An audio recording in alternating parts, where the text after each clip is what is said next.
Okay, so this is a plaster cast. In an ideal world, art students would have access to famous sculptures, and you can go and draw those famous sculptures and look at them in real life. But it's not a perfect world because we don't really have access to famous sculptures. I can't take you on field trips all the time for us to go to the museum that we have here. So what they've done in the past is they made copies of famous sculptures out of plaster. Plaster is cheaper than marble, than actually carving it, and you can make multiple copies and send it to different schools and stuff.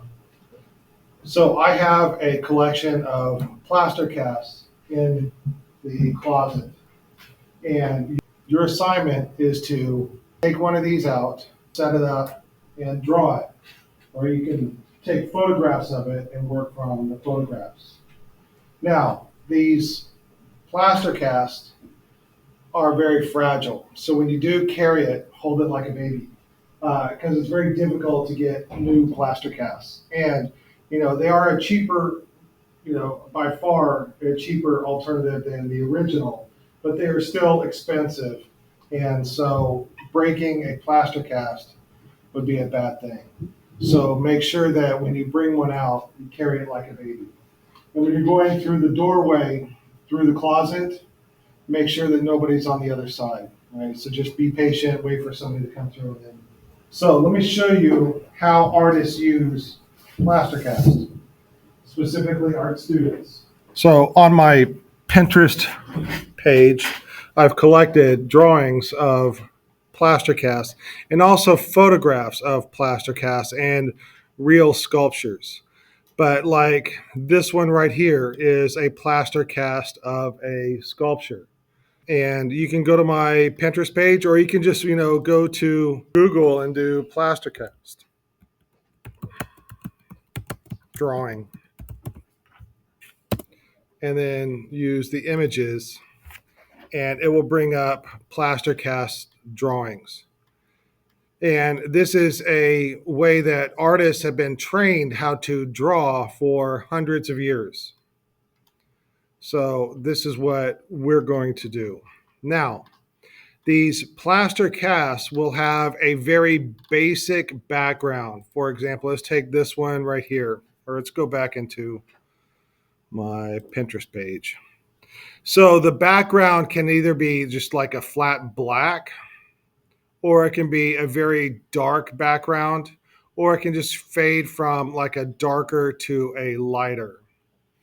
And then you're also going to draw the table that it's sitting on.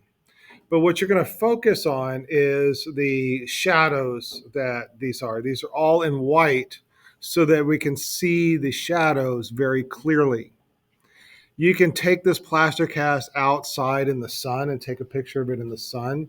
You can take it outside in the shade and take a picture of it in the shade.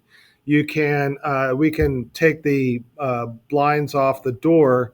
We can have the lights off, and you can have the light coming in from the door and photograph it that way. All right. But you got to have some kind of dramatic lighting on it. This classroom is not set up for dramatic lighting. We have, so many lights in here that keeps things bright so that we can see what we're doing. But that's not very good for a plaster cast. I want you to have a dramatic lighting on the plaster cast. So most of them are portraits. Some of them will be the torso. Some of them will be like a part of the face, but you can look at famous sculptures and famous Greek and Roman sculptures and find an interesting sculpture to do. But here's a good example of like feet. So feet are also a popular uh, plaster cast. Anyways, that is assignment number one. Oh, and let me show you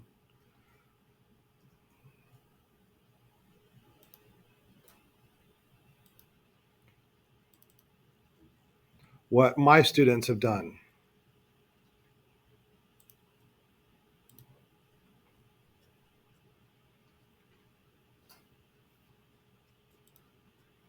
All right, so what I'm showing you now are drawings from my students.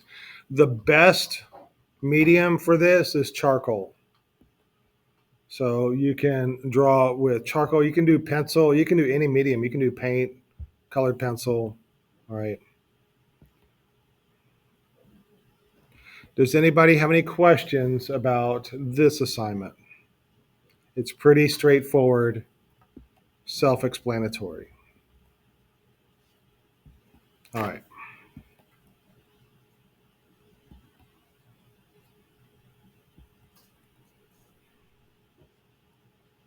I used to have some small plastic figures, but they're gone now. People kept drawing on them with markers. Made me angry. All right.